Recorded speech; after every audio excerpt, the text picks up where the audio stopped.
O cenário atual não tá fácil para ninguém e você deve estar olhando para a tua empresa, para a tua marca e se perguntando, será que já está na hora de mudar alguma coisa? Mas mudar qualquer coisa na sua identidade visual não é uma tarefa tão fácil.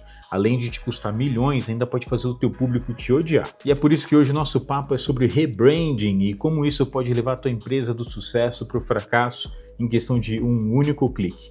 E fica comigo até o final, porque o quinto caso é o mais interessante de todos.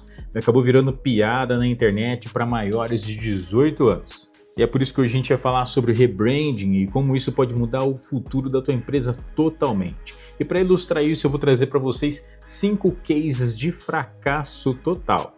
E fica comigo até o final, porque o quinto deles é o mais bizarro de todos. Acabou virando piada na internet para maiores de 18 anos. Então já pega papel e lápis, prepara um café caprichado, porque esse vídeo aqui tá bom demais.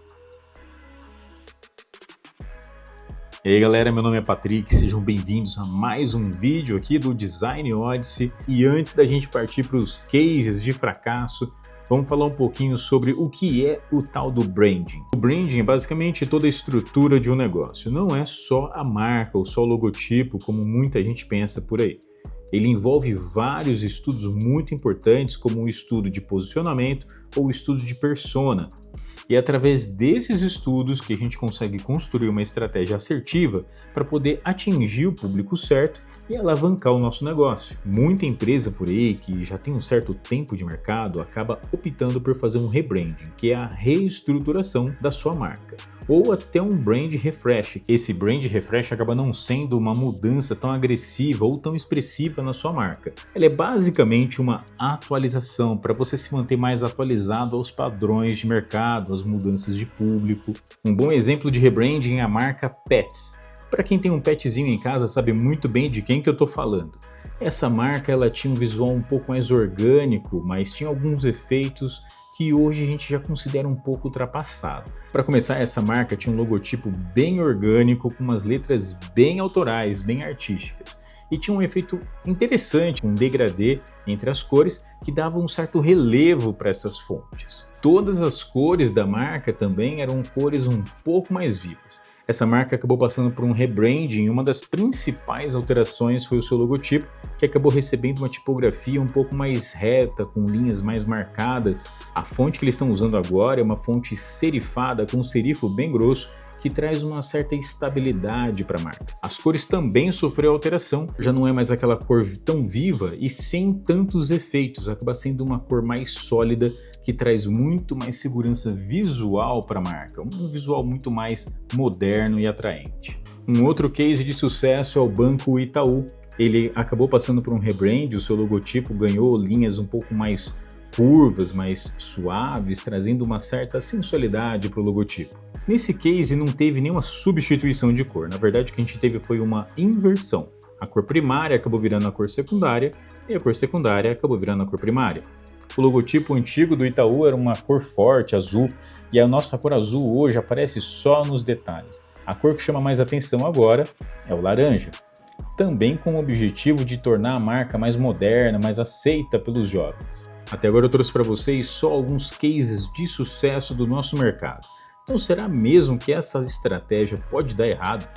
Então vamos lá para a nossa lista com 5 cases de fracasso no rebrand que eu deixei separado aqui para vocês.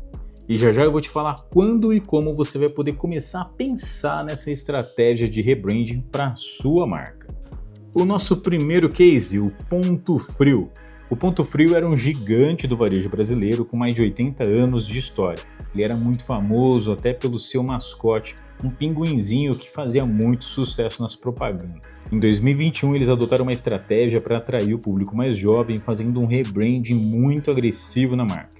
Eles tiraram a palavra frio, ficando apenas ponto e um emojizinho no final. Eles mudaram também as cores da marca, deixando só preto e laranja. 3 anos depois de muito prejuízo, o grupo Casas Bahia, que é o detentor da marca, acabou voltando atrás e passou a usar de novo o nome Ponto Frio. Nesse caso aqui, pessoal, eles não respeitaram o apego que o público tinha pela marca. Quando fizeram esse rebranding, ninguém levou em conta como que a população ia reagir a essa mudança de marca. Todo mundo estava acostumado com o nome Ponto Frio.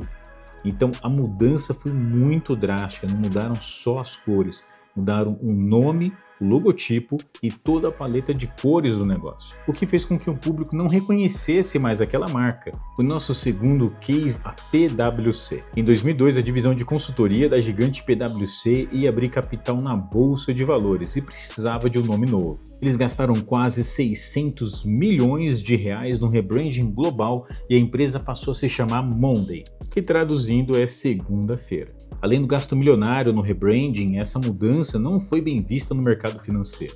E 3 meses depois a marca foi vendida para IBM. E consequentemente a marca acabou sendo deletada da existência. Nesse caso a gente tem que parar e pensar no seguinte, uma marca tem sempre que evocar uma sensação, uma emoção certa. Nesse caso de rebrand, a marca acabou atrelando toda a sua identidade visual a todo o estigma negativo que uma segunda-feira tem. Final de semana acabando, estresse e volta para o trabalho.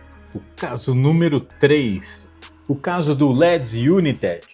O Leeds United, um clube de futebol inglês com 100 anos de tradição, resolveu fazer toda uma nova identidade visual e fazer uma mudança principalmente no seu escudo. Eles removeram a clássica rosa de Yorkshire do escudo e toda uma herança do time, para poder colocar uma silhueta de um homem sem rosto batendo no peito. E sinceramente esse design ficou parecendo muito o logo de remédio para azia. A torcida se revoltou tanto com essas mudanças que levantou um abaixo-assinado com mais de 50 mil assinaturas em menos de 6 horas. E não demorou muito tempo, o clube acabou cancelando todas essas mudanças num recorde de 1 semana. É mais um caso de uma mudança de branding que acabou não respeitando o público principal. O caso número 4, o Guaraná Jesus.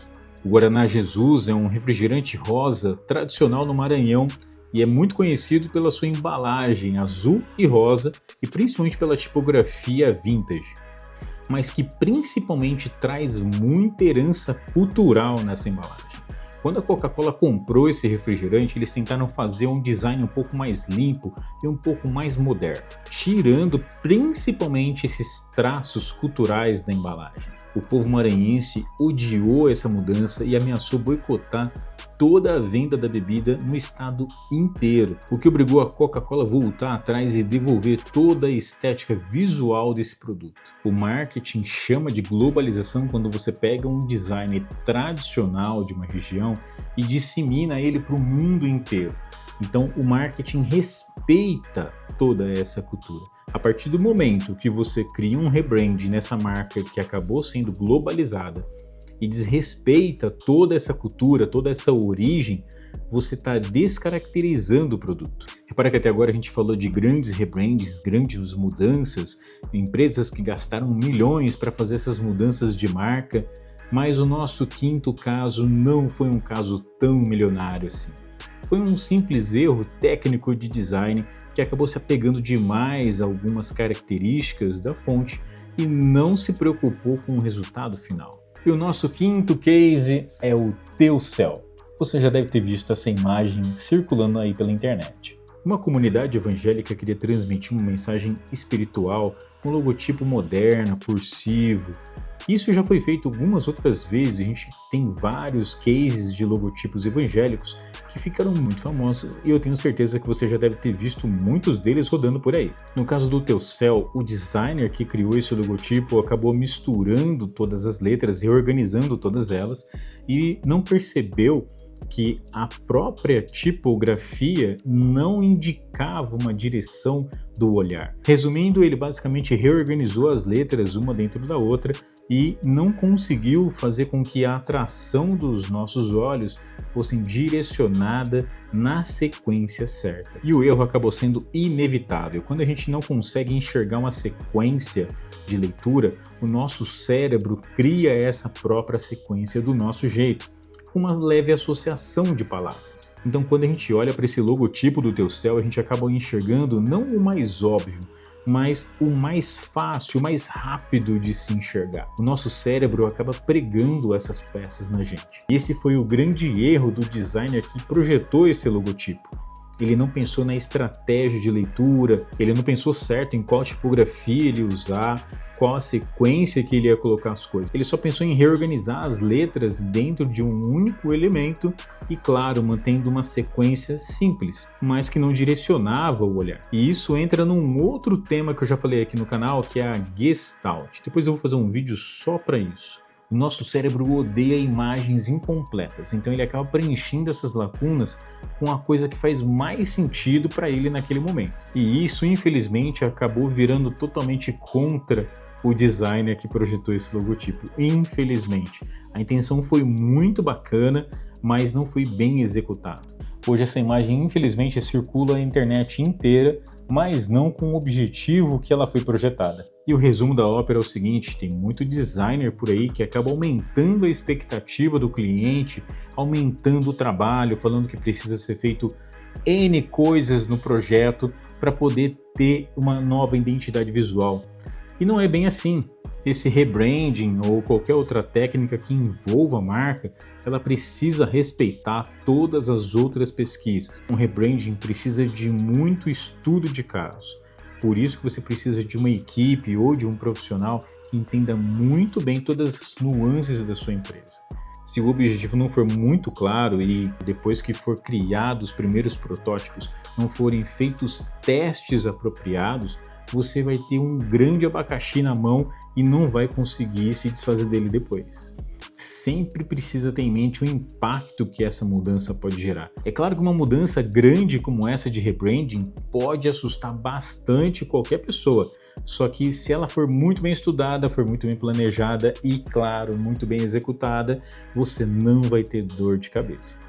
Lembra sempre o seguinte: o rebranding sempre precisa ser focado em um problema. E aí é onde entra aquela pergunta: quando é que eu vou ter que me preocupar em fazer um rebrand da minha marca? Bom, a resposta já está dada. Você sempre vai ter que analisar o teu negócio e pensar qual é o problema que eu estou passando agora. Eu preciso alcançar novos clientes, eu preciso mudar o público da minha empresa, preciso ampliar o público da minha empresa. São problemas completamente diferentes. Ou eu estou perdendo público. Dentro do problema, você vai encontrar a resposta do que você precisa fazer dentro do branding da sua empresa. Vamos dar um exemplo prático aqui, vamos pensar num restaurante. Você pode pensar o seguinte: eu tenho um fluxo bacana de clientes, mas eu estou vendo que esse número de clientes não está aumentando, eu preciso aumentar o número de clientes. Então, o que será que eu posso fazer? Será que eu posso mudar a minha marca para poder alcançar um público novo? Negativo. A gente nunca pode ir pelo achismo. Eu tenho um problema, mas eu preciso estudar esse problema primeiro. Porque imagina o seguinte: você muda toda a identidade visual da tua marca. E aí você entra no iFood ou qualquer outro aplicativo e procura pela marca do restaurante que você gosta tanto, que você já está acostumado a comer. Mas ele mudou a identidade visual e você não consegue mais bater o olho e identificar aquele restaurante que você gosta. Então, além de correr o risco de você não conseguir alcançar um público novo, você ainda pode diminuir o seu público antigo. Olha o problema que isso pode gerar. Então, precisa ser muito bem estudado. Talvez para esses casos sejam necessárias outras estratégias de marketing e não necessariamente um rebranding. Então, sempre que alguém oferecer para você um rebranding ou qualquer outra estratégia de mudança de marca, pensa exatamente nisso. Qual é o problema que essa estratégia está tentando solucionar? E não existe nenhuma outra solução. E é claro, depois que for feitos todos os estudos, todas as mudanças sugeridas, será que essas mudanças vai fazer com que o meu público permaneça ou que a estratégia que eu quero alcançar seja realmente alcançada? E se você está querendo fazer algum rebranding ou qualquer outra estratégia na sua marca, eu vou deixar um link aqui embaixo para você entrar em contato comigo. É só acessar aqui na descrição. Agora eu quero saber a sua opinião. Coloque aqui nos comentários qual foi um dos piores cases desses que eu falei aqui para você. E claro, se você conhece algum outro case de fracasso ou de sucesso de rebranding, também vai ser muito legal saber a sua opinião. E se você quer continuar aprendendo novas técnicas e conhecendo um pouco mais desse universo do design, então clica aqui no botão de se inscrever e fica de olho no nosso próximo vídeo. E para quem ficou comigo aqui até o final, um forte abraço, que Deus abençoe grandemente a vida de todos vocês e eu vejo todos no nosso próximo vídeo. Até lá!